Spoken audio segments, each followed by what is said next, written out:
standards set forward for them. So when we're thinking about all these, we have to realize why it is so important in the UN Charter that there's an emphasis on national sovereignty. And for the people around here who don't know what national sovereignty is, that is the right of a country to govern its own people. And that is literally the most important document in the UN.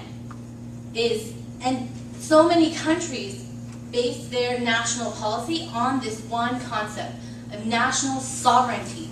And so what we have to do is we have to keep in mind that all these countries have their right to protect their people in the way that they deem fit. So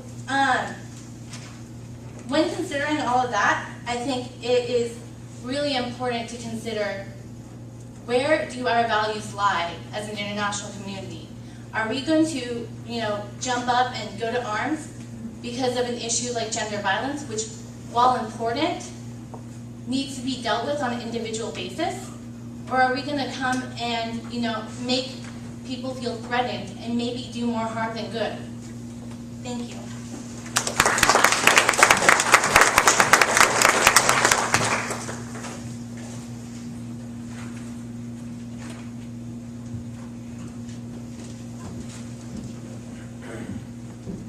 Thank you, Naziha. I just would like to counter the phrase "protect their people." Now, countries, do have a right given to them by the international community and the United Nations to have sovereignty, to maintain sovereignty, to govern their people in the way that they choose to. But we, as we living in a Western country and idealizing our Western values, have given other regions of the world years and years for them to protect their people. Now, there's no talk of going up to arms about this issue. It isn't really in the sphere of anyone's foreign policy to do so. But are we going to stand by and let people get murdered? That's the question. And to answer that very question, I will it's exampled by a recent 2010 United Nations resolution that removed sexual orientation from a list of extrajudicial and arbitrary executions. Now, I'll briefly explain this. In 2010, dozens and dozens of countries voted in favor of removing that facet of the UN of that particular UN resolution, which essentially condoned and gave way to exactly that, the arbitrary and extrajudicial executions of people of various sexual identities and orientations. And again, that was in late 2010. That particular UN resolution was essentially reversed with the United States' UN representation.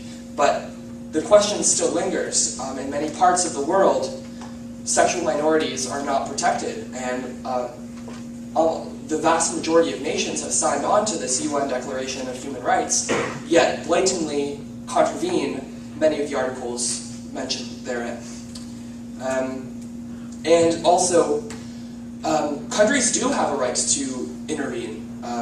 The concept of R2P, responsibility to protect, is a concept that if one country is being, we can cite many examples, but the situation in Bosnia under the Clinton administration, although we didn't go in, NATO forces did, and that doctrine has been present, and it's not to say that we, as an international community, don't have a right to do so as well. And that doesn't just apply to sexual minorities, that applies to countries that do not afford women that right either. Let's see. I just wanted to reiterate that the issue is a transnational, slow, and ongoing Holocaust against people of sexual minorities, and millions of people have been murdered in the past 2-3 centuries because of that, including the Holocaust. So that concludes my presentation. Thank you so much.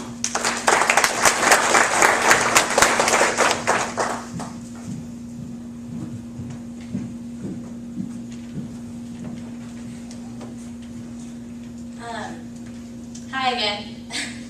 In response to what Hassan was saying, first of all, I want to start off by saying Hassan brought attention to the Universal Declaration on Human Rights and how it talks about the duty to protect the rights to security of person and all these other basic human rights. But the Universal Declaration on Human Rights never actually specifically addresses sexual orientation. And the reason it doesn't do this is because sexual orientation is such a controversial issue. And it comes down to the fundamental social norms of the individual cultures and these cultural values. And the reason it does this, or the reason that this is so important, is because cultures will vary based off their, they will act depending on their cultural values. And there's nothing we can really do to change those values. Those values are intrinsic. And after a certain time, we can change them. After a certain time, they'll be more educated and they will gradually change. But to alienate a culture because of their beliefs, well, that kind of doesn't serve the point. That doesn't tell them, yeah, it's wrong to hurt these people.